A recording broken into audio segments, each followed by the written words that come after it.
Hello friends, good morning. सभी को नमस्कार और स्वागत है आपका अपने यूट्यूब चैनल जी एजुकेशन में। तो फ्रेंड्स, मैंने आपको पहले ही बताया था कि मैं बिहार बोर्ड जो क्लास 12th है उसका पूरा का पूरा इंग्लिश का सिलेबस, जो पोएम का, कविताओं का जो सीरीज है वो लेकर के आपके तक आने वाला हूँ। तो उसी सीरीज में ये दूसरा पोएम है ना, second poem song of my self है, जो वॉल्ट विटमैन के द्वारा लिखा गया है ना। तो जिससे पहले कि हम इस वीडियो को स्टार्ट करें, तो अगर आपने अभी तक मेरे चैनल को सब्सक्राइब नहीं किया तो मेरे चैनल को सब्सक्राइब कर दीजिए और बेल आइकन का बटन प्रेस कर दीजिए ताकि मेरे द्वारा बनाए गए वीडियो का नोटिफिकेशन आपके तक सबसे पहले पहुंचता रहे। और दूसरी बात यह कि आप अपने दोस्तों के साथ इसे शेयर कर दीजिए और एक लाइक तो जरूर दे दीजिए, क्योंकि लाइक करने में तो ज़्यादा समय लगता नहीं। अगर मैं आपके लिए इतना मेहनत कर रहा हूँ तो आपके तरफ से एक लाइक तो बनता है। तो आइए स्टार्ट करते हैं इस पोएम को और देखते हैं सबसे पहले वॉल्ट विटमैन के बारे में। तो वॉल्ट विटमैन जो थे वो एक अमेरिकन पोएट थे, अमेरिकन पोएट थे। और ये इनको जाना जाता फ्री वर्स के लिए। फ्री वर्स कहने का मतलब है कि इनकी कविताओं में ना तो कोई राइमिंग हुआ करता था और ना तो कोई रिदम हुआ करता था कि कोई गा सके इसको, है ना। तो इस प्रकार से इनकी कविताएं इंटरेस्टिंग नहीं थी, और लेकिन लाइफ से रिलेटेड थी, है ना। इंटरेस्टिंग नहीं थी बट लाइफ से काफ़ी ज़्यादा रिलेट करती थी, लोगों का जो आम जीवन होता है उससे ज़्यादा रिलेट करती थी ये कविताएं। हाँ, तो मैंने आपको बताया कि इनकी कविताएं जो होती थी वो लाइफ से रिलेटेड होती थी, है ना। और पढ़ने में कोई इंटरेस्ट इनकी कविताओं को नहीं आता, इसलिए शुरुआती दौर में ये अमेरिका में अननोन ही बने रहे, यानी कि कोई इनको नहीं जाना। इनकी मृत्यु के पश्चात जो है लोग इनको जाना, इनको वैल्यू दिया। और इनका जो बर्थ है वो 31 मई 1819 को है ना। 31 मई 1819 को इनको इनका जन्म हुआ और वो था West Hills, New York, United States में, है ना। और इनका डेथ हो गया 26 मार्च 1892 को, ये Camden, new Jersey, United States में। यानी कि जन्म भी अमेरिका में हुआ और मृत्यु भी इनकी अमेरिका में हुआ। इनका जो कुछ फेमस बुक्स है वो क्या क्या है, लीव्स ऑफ ग्रास है, सॉन्ग ऑफ माई सेल्फ है, ओ कैप्टन, माई कैप्टन, है ना। और सिंग द बॉडी इलेक्ट्रिक एंड और भी बहुत सारे। तो आइए स्टार्ट करते हैं इस पोएम को, देखते हैं लाइन बाय लाइन, है ना। फर्स्ट लाइन जो है सॉन्ग ऑफ माई सेल्फ का, वो पोएट क्या कहते हैं कि I celebrate my self and Singh my self, है ना। मैं खुद से गाता हूँ और खुद से सेलिब्रेट करता हूँ, है ना। यानी सेलिब्रेट करने का मतलब उत्सव मनाना, है ना। कहते हैं कि मैं खुद से उत्सव मनाता हूँ और खुद से गाता हूँ। And what I assume you shall assume, है ना। और जैसा मैं, एज्यूम मतलब समझना, सोचना, है ना।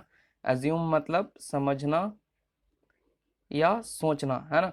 तो कहते हैं कि जैसा मैं समझता हूँ या मैं सोचता हूँ, मैं महसूस करता हूँ, वैसा आप भी महसूस करते होंगे।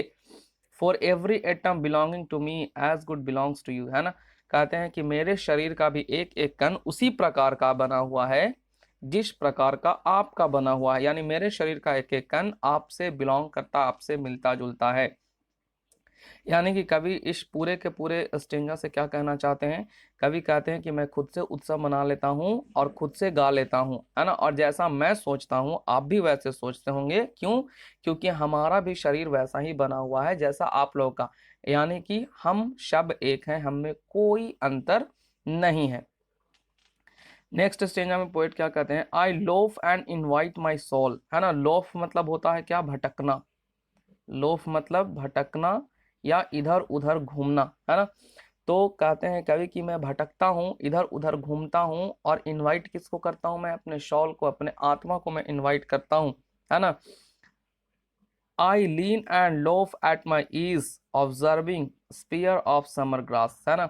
मैं झुकता हूँ, बैठता हूँ और किसको ऑब्जर्व करता हूँ, स्पीयर में होता है क्या, भाला, है ना। तो गर्मी के दिनों में जो घास होते हैं वो नुकीले हो जाते हैं, है ना, कड़े हो जाते हैं, नुकीले हो जाते हैं।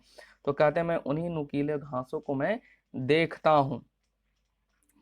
और आगे क्या कहते हैं पोएट,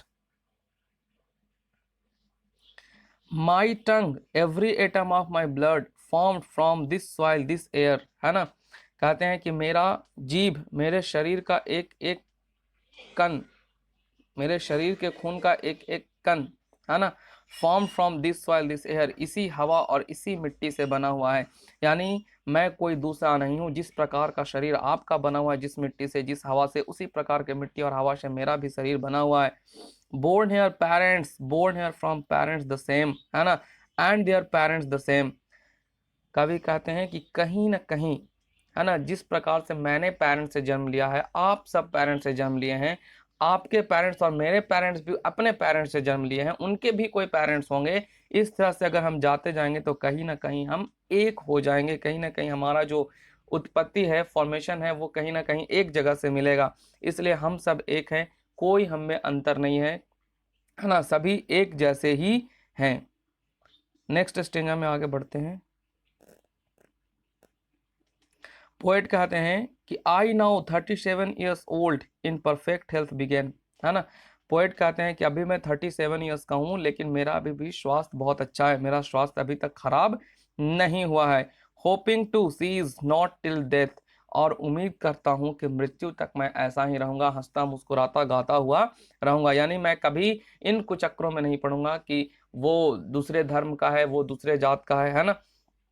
इसका मतलब कि मैं सबको बराबर मानता हूँ, जैसा सभी व्यक्ति सभी मनुष्य जैसे हैं वैसे मैं भी हूँ, जैसा सबको महसूस होता है वैसा मुझे भी महसूस होता है, और मैं हमेशा खुश रहने की कोशिश करता हूँ, है ना, कभी मैं दुखी नहीं होता। तो अभी मैं 37 ईयर हूँ, लेकिन फिर भी मैं बहुत, मेरी हेल्थ जो है बहुत अच्छी है, मैं अभी तक बीमार नहीं पड़ा, और उम्मीद करता हूँ मृत्यु तक मैं ऐसे हंसता खेलता रहूंगा।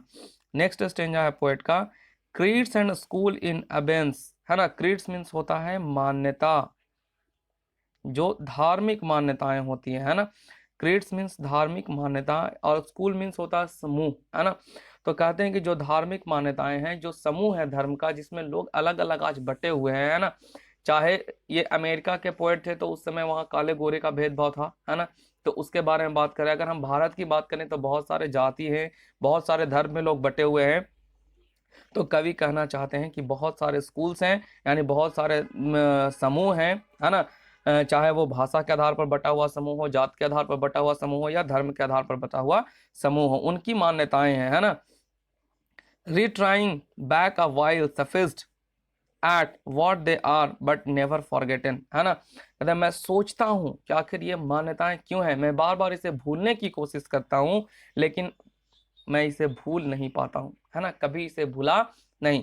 क्यों नहीं भूल पाया? क्योंकि कहीं ना कहीं लोगों को याद करवा दिया जाता है कि आप इस जाति के हैं, आप इस धर्म के हैं, है ना, आप ये हैं, आप वो हैं, ये याद करवाया जाता है। और हमारा जो समाज है इसमें ये बहुत रूढ़िवादिता के रूप में अकड़ गया है, जिसे निकालना बहुत जरूरी है।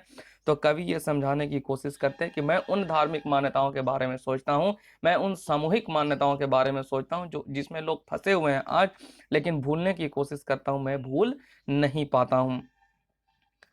और कवि क्या कहते हैं, आई हार्वर फॉर गुड और bad, I permit to speak at every hazard, है ना।